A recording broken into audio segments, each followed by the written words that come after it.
This episode of FilmRiot is brought to you by FreshBooks. They fresh to death.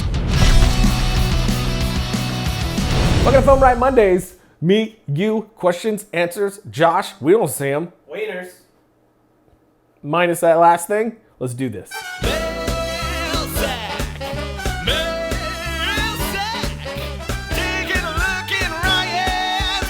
First question, how to start a production house like Triune, what do you need to prepare? It depends on exactly at what level you're trying to start it at and what exactly you're trying to do, which I feel most questions are exactly that. We're in a place now, thanks to the internets, where there's not one right path to take. There's so many different ways that you could take something or build a whole new model of doing something, which is something that I tried to do from the get-go, was to do things in a different way than anyone else was doing. I still tried to do that. So it really depends on you. But first and foremost, it's just about getting jobs and starting a revenue stream. So if you want a production company, you need to have that revenue stream. Can you hire people now? Are you getting a business loan or not? Are you, just gonna slowly but surely build it without any loans or investors with their hands in your pockets, which has been my method.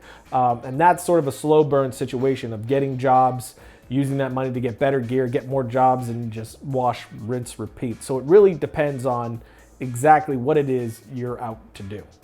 Also, buy business pants. And you gotta have business pants. If you had the power to direct one of your favorite franchises, which franchise would you choose? I'm gonna go with like a past, present, and future sort of situation, so pretty much anything. I'm gonna say Indiana Jones, Mission Impossible, or Harry Potter. Like for instance, Fantastic Beasts and Where to Find Them. I would love to direct something like that. That'd be awesome. Yes. That's a good list. Yeah. I approve. I think Indiana Jones the Indiana Jones franchise would be my number one, followed by Mission Impossible, followed by Harry Potter. I'm way too deeply into this. Tips on balancing your career in film and your family. For a really long time, it was very difficult for me to figure that out. Finding balance is a really hard thing, and I think everybody has to do it in their own way. I feel like most of my questions is like, it depends on the person, but that's kind of true with pretty much anything. But for me, the second my daughter was born, it was like a light switch flipped on, and I realized that the thing that I'm going to regret most in 20 years when I look back is neglecting my family, not spending the time with them that I want to, missing out on those really important loved one moments, not anything business-wise. If I could sacrifice one or the other, ever making a feature film or missing out on my daughter's life, I'm gonna go ahead and get rid of the film. And so I've just switched all my priorities around, and family comes first no matter what, even at the expense of the business. But the thing that I've come to find is by doing that, having those forced days off, where I used to work 7 days a week, now I only work about 5.5 to 6 days a week, and I stop at a certain time at night. I've come to find out that it's making me more organized. It's making me more focused with my work, and I'm seeing the business side far more clearly than I ever did before. So it's been a total win-win.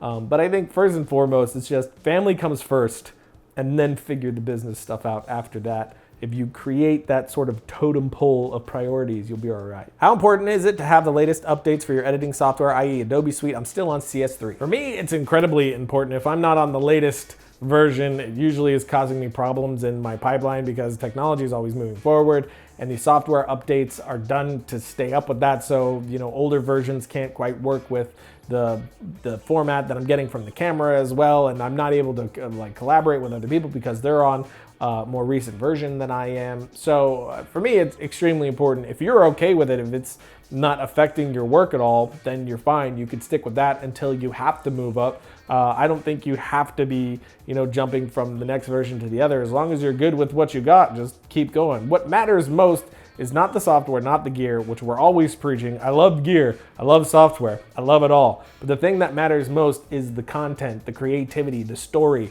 that you're telling. That's all the focus. Everything else is just, if it's working for you, great. When trying to figure out how to pull off an effect, what's your process? I think that depends on the effect. Sometimes, I'll read an effect idea and then have an idea right off the bat based off experience because we've done so many things before that say, if we do these 3 things, it'll make this, or we just know how to do the effect right away. If we don't, it's usually just a matter of, coming up with crazy mad scientist ideas and trying them out, or trying a different way of doing something. Like, hey, I once did this, with this plugin and it kind of looked like that, and maybe we could try that out and just do a lot of tests, which is stuff that I'm always telling people to do. Just test it like crazy, go nuts. Look at all these plugins and toy around with things and see what they all do.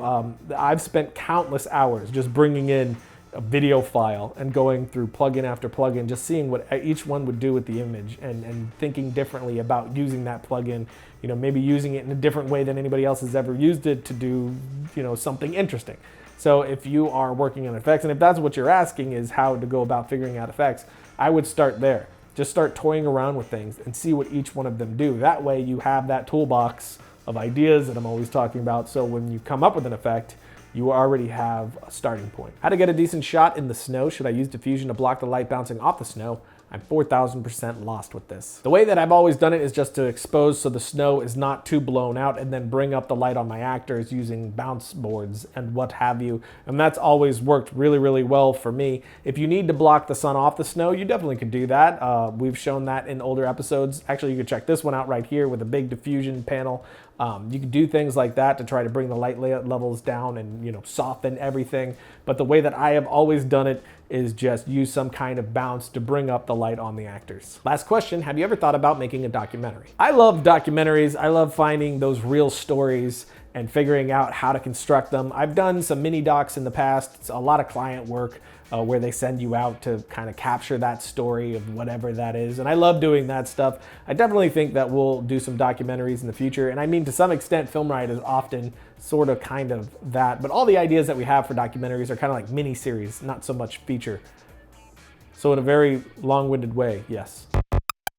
If you're doing freelance work or have a business on the side or running one full time, you need to know about FreshBooks. FreshBooks is a great online tool that makes life way easier when it comes to invoicing, getting paid, and tracking your expenses. It's the absolute easiest way to get your accounting done super fast. Your clients can pay you online, your expenses are tracked automatically, and all the little details about cash flow are in one place. Using the FreshBooks time tracking is also a huge help when it comes time to invoicing.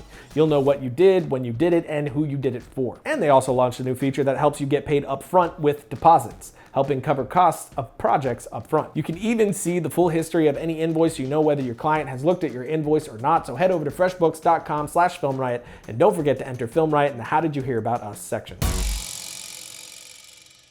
So that's it for today, which means it's time for my suggestion of the week. This one is a podcast called Art vs. Commerce. It is a great podcast with a bunch of different filmmakers already on there. You got Ryan Booth, Vincent Lafray, Joey L., and a ton of others. So definitely check that out right here. And until next week, don't forget to write, shoot, edit, repeat.